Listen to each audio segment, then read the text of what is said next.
Hello friends, आज हम जिस तरह की सोसाइटी में रह रहे हैं वहाँ ज्यादातर लोग आमदनी अठन्नी खर्चा रुपया की लाइफस्टाइल अपना चुके हैं। ज्यादातर लोगों की लाइफ 9 से 5 की जॉब के बीच काम करते हुए निकल जाती है, फिर भी मिलने वाली सैलरी खर्चों के सामने कम ही पड़ जाती है। आज के टाइम में पैसे कमाने के लिए बहुत से पापड़ बेलने पड़ते हैं।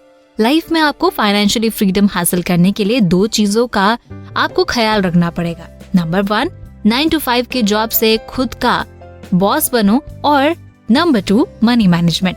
चलो दोस्तों, आज के वीडियो में हम इन दोनों टॉपिक्स पर बात करते हैं। आज का वीडियो पूरा देखिए। साथ ही अगर आप शेयर मार्केट में पैसा इन्वेस्ट करना चाहते हैं और अगर आपके पास अभी भी डीमैट अकाउंट नहीं है तो डिस्क्रिप्शन में दिए हुए लिंक से आज ही अपना डीमैट अकाउंट ओपन करें। तो चलिए दोस्तों शुरू करते हैं। दोस्तों सबसे पहले बात करते हैं 9 to 5 के जॉब की। बहुत सारे लोग इस कंफ्यूजन में रहते हैं कि जॉब करें या खुद का बिजनेस शुरू करें, लेकिन जॉब करना है या बिजनेस करना है, ये डिसाइड करने से पहले आपको जॉब और बिजनेस का एडवांटेज और डिसएडवांटेज पहले जान लेना चाहिए। इससे आपको एक क्लियर इन्फॉर्मेशन मिल जाएगी कि आपके पसंद की क्राइटेरिया से कौन मैच करता है, जॉब या फिर बिजनेस। दोस्तों 9 to 5 का जॉब कल्चर उन लोगों के लिए नहीं है जो क्रिएटिव और टाइमलेस है। ये उन लोगों के लिए भी नहीं है जो रिस्क लेने वाले हैं। इस सिस्टम को 90 के दशक की शुरुआत में पेश किया गया था। भले ही दुनिया लगातार बदल रही है, हम इस पुराने वर्क कल्चर को बदलने के लिए कोई कोशिश नहीं कर रहे हैं। लोग वीकेंड्स पर ज्यादा खुश होते हैं और मंडे की सुबह बहुत दुखी होते हैं। पूरे वीक वे संडे का इंतजार करते हैं जैसे कि वे वर्किंग डेज में बहुत काम कर रहे हो। दूसरी तरफ वे अपने वीकेंड्स का मजा लेते हैं और एक अच्छा टाइम बिताते हैं, लेकिन मंडे को फ्रेश होने के बजाय मंडे की सुबह उनकी हवा निकल जाती है। अगर आपके पास जॉब है, चाहे 9 to 5 हो या कोई दूसरा शेड्यूल, लेकिन ये तय है कि आप किसी और के द्वारा कंट्रोल्ड है। आपका एम्प्लॉयर आपकी सैलरी, आपका फ्री टाइम, आपके वेकेशंस, आपका फैमिली टाइम, आपका स्ट्रेस लेवल्स, आपकी हॉबीज और आपके जीवन जीने के तरीके को डिसाइड करता है। ये सब होने के बाद भी आपका एम्प्लॉयर कभी भी आपको जॉब से निकाल सकता है। दोस्तों हमारे पास लिमिटेड टाइम और उससे भी ज्यादा लिमिटेड एनर्जी है। वीक में 5 दिन भी 9 to 5 काम करने से सारी एनर्जी खत्म हो जाती है। अगर आप 9 to 5 जॉब कर रहे हैं तो बेसिकली आप अपने लाइफ के साथ क्या कर रहे हैं, इसे गौर से देखें। आप सिर्फ ऑर्डर्स का पालन कर रहे हैं, आप किसी और के लिए काम कर रहे हैं और आप जो कुछ भी करते हैं उसके बारे में कोई और तय करता है। तो बेसिकली आप एक मशीन की तरह बन गए हैं। आपको टाइमिंग का पालन करना है, कंपनी के गोल्स को पूरा करने के लिए काम करना है। आपको सैलरी के अलावा ज्यादा क्रेडिट नहीं मिलता है। आपको और ज्यादा मेहनत करने के लिए प्रेरित किया जाता है ताकि कंपनी ज्यादा मुनाफा कमा सके। इस मुनाफे में आप शामिल नहीं हैं और आपका सारा टाइम और एनर्जी बर्बाद करने के बाद आपको अपने लव्ड वंस के साथ टाइम बिताने, हॉबी या कुछ भी ऐसा करने के लिए बहुत कम टाइम मिलता है जिससे आपको खुशी मिलती है। कोई पर्सन जॉब को पसंद ना करते हुए भी जॉब करता रहता है।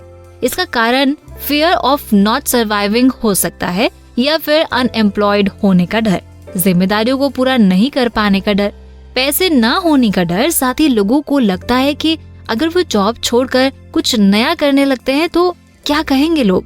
जब तक आप सफल नहीं होंगे तब तक अकेले ही काम करना पड़ेगा। तो दोस्तों अब आपको ये तय करना है कि आप 9 to 5 जॉब करना चाहते हैं या खुद का बॉस बनना है।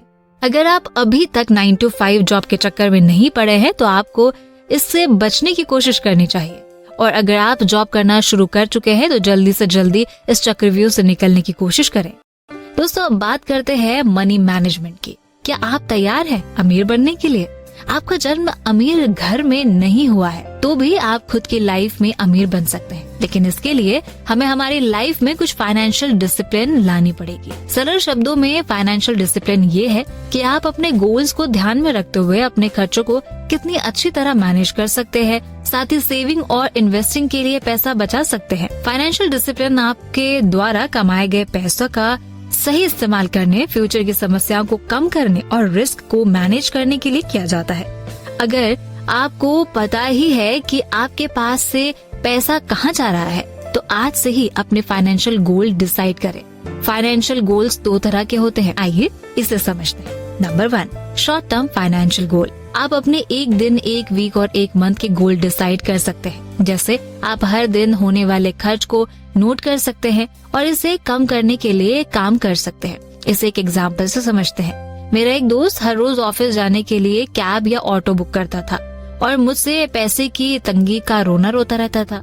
मैंने उसे कहा कि वो ऑफिस जाने के लिए कैब या ऑटो की जगह बाइक टैक्सी का इस्तेमाल कर सकता है। कैब जहां उससे 300 रुपए का चार्ज ले रही थी, वहीं बाइक टैक्सी से वो 50 रुपए में ऑफिस पहुंचने लगा और उसे ट्रैफिक जाम में भी नहीं फंसना पड़ता था। दोस्तों, ऐसे बहुत सारे खर्चे हैं जिन्हें हम बिना मतलब खर्च करते हैं। जिस तरह हम अपने खर्चों को लिमिट में रखने के लिए गोल डिसाइड करते हैं, उसी तरह हम इन्वेस्टिंग और सेविंग के लिए भी गोल तय कर सकते हैं। अब ये न सोचे कि मेरे पास तो 1000 रुपए ही है, मैं इसे क्या इन्वेस्ट करूंगा। अगर किसी इन्वेस्टर ने 1980 में केवल 1000 रुपए भी विप्रो कंपनी के शेयर्स में लगा दिए होते तो आज उसके पास करीब 90 करोड़ रुपए होते। विप्रो कंपनी पर हमने एक वीडियो बनाया है, उसका लिंक इस वीडियो के डिस्क्रिप्शन में है, जिसे आपको जरूर देखना चाहिए कि कैसे केवल 10,000 रुपए 899 करोड़ में बदल गए। बहुत सारे लोग पान मसाला, सिगरेट और ड्रिंक में हर रोज पैसा खर्च करते हैं, जिससे उनकी हेल्थ, टाइम और पैसा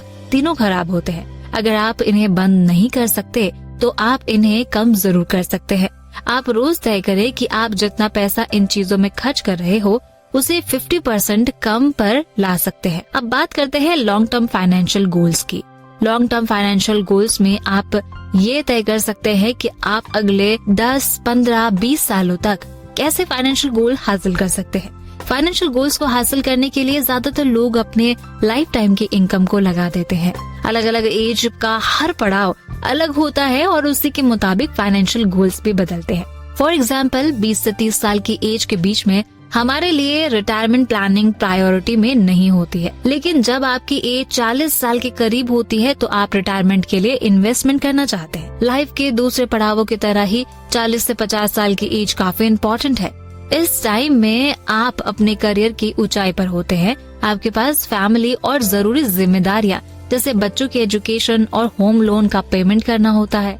आप 20 से 30 साल की एज में अपने फाइनेंस में ढील दे सकते हैं, लेकिन 40 साल की एज को पार करने से पहले आपको अच्छे से फाइनेंशियल प्लानिंग करनी होती है। आप रिटायरमेंट के करीब होते हैं और आपकी जिम्मेदारियां बड़ी होती है। आइए जानते हैं कि लॉन्ग टर्म में आपको किन फाइनेंशियल गोल्स को हासिल करना चाहिए। तो नंबर 1, खुद के लिए घर खरीदना। भारत में खुद का घर खरीदना लोगों के लिए सबसे बड़ा गोल होता है। 40 साल की एज को छूने से पहले होम लोन के जरिए घर खरीदने पर आपके पास उसे चुकाने के लिए ज्यादा टाइम पीरियड होता है और रिटायरमेंट से पहले पूरा लोन चुकाकर फाइनेंशियल बोझ को कम कर सकते हैं। हाल ही के सालों में भारतीयों में बजट होम की प्रायोरिटी को ज्यादा देखा गया है, जिससे जेब पर कम बोझ रहता है और लोन के जरिए फाइनेंस करना भी आसान होता है।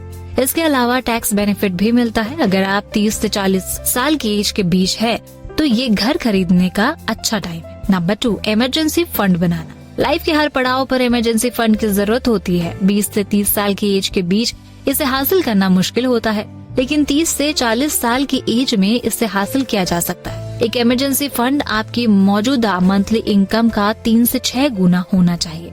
इससे आपको कुछ बुरी सिचुएशन जैसे नौकरी छूटना, हेल्थ इमरजेंसी, अचानक सफर करने एटसेट्रा में मदद मिलती है। ये फंड आपकी मेंटल, फिजिकल और फाइनेंशियल कंडीशन को अच्छा रखने में मदद करती है। अगर आपने इस फंड को तैयार करना अभी शुरू नहीं किया है तो आप रिकरिंग डिपॉजिट से शुरू कर सकते हैं और इसमें हर महीने अपना कंट्रीब्यूशन दे सकते हैं। नंबर 3, लाइफ और हेल्थ इंश्योरेंस खरीदे। 40 से 50 साल की एज के बीच परिवार की जिम्मेदारियां बढ़ती हैं और इस टाइम आपको बीमारियों का सामना भी करना पड़ता है। हेल्थ और लाइफ इंश्योरेंस पॉलिसी इमरजेंसी के टाइम में फाइनेंशियल सेफगार्ड देती है। टर्म इंश्योरेंस पॉलिसी से आप अपने परिवार को फाइनेंशियल सिक्योरिटी दे सकते हैं। हेल्थ इंश्योरेंस पॉलिसी से आपको मेडिकल खर्चों को संभालने में आसानी होती है। अगर आप ये इंश्योरेंस 40 साल से पहले लेते हैं तो आपको कम रेट पर मिलता है। इंश्योरेंस प्रीमियम आपकी एज और हेल्थ से जुड़ा होता है, इसलिए सब अच्छा होने पर कवरेज खरीद लेना चाहिए। Number 4, retirement planning. Retirement planning के बारे में 40 साल की एज पहुंचने से पहले सोचना शुरू कर देना चाहिए। ये लॉन्ग पीरियड के लिए इन्वेस्ट है, इसलिए आप जितनी देरी करेंगे गोल को प्राप्त करने में उतनी मुश्किल होगी। 30 साल से 40 साल के बीच एज होने पर आपके पास कुछ लॉन्ग पीरियड के इन्वेस्ट जैसे PPF, EPF, NPS, equity, mutual fund etcetera होने चाहिए। आप किसी फाइनेंशियल एडवाइजर से भी मदद ले सकते हैं। नंबर 5, बच्चे की एजुकेशन के लिए प्लानिंग करें। दोस्तों, हायर एजुकेशन सस्ती नहीं होती है, इसलिए आपको अपने बच्चे की लॉन्ग पीरियड की जरूरतों के खर्चे के लिए तैयार रहना चाहिए। 40 साल की एज के करीब पहुंचने पर बच्चों की कॉलेज की एज करीब आने लगती है और आप रिटायरमेंट के पास पहुंचने लगते हैं। बच्चे की एजुकेशन के खर्च के लिए म्यूचुअल फंड, SIP एक अच्छा तरीका है। दोस्तों, बाकी की बातें टू बी कंटिन्यूड। ये वीडियो आपको कैसा लगा हमें जरूर बताइए। साथ ही चैनल को सब्सक्राइब करिए, अपने राय कमेंट बॉक्स में जरूर दे और अगर ये वीडियो आपको अच्छा लगा तो लाइक जरूर करें। साथ ही अगर आप शेयर मार्केट में इन्वेस्ट करना चाहते हैं और अभी तक आपके पास डीमैट अकाउंट नहीं है या बहुत ज्यादा ब्रोकरेज से आप परेशान हैं, तो देश के सबसे अच्छे, बड़े और भरोसेमंद ब्रोकरेज फर्म ज़ीरोधा, अपस्टॉक और एंजल ब्रोकिंग का लिंक इस वीडियो के डिस्क्रिप्शन में है। आज ही अपना डीमैट अकाउंट ओपन करें, जहां पर आपका ब्रोकरेज मैक्सिमम 20 रुपए ही लगेगा। इतनी चीपेस्ट ब्रोकरेज रेट और सेफ्टी और कहीं नहीं मिलेगी।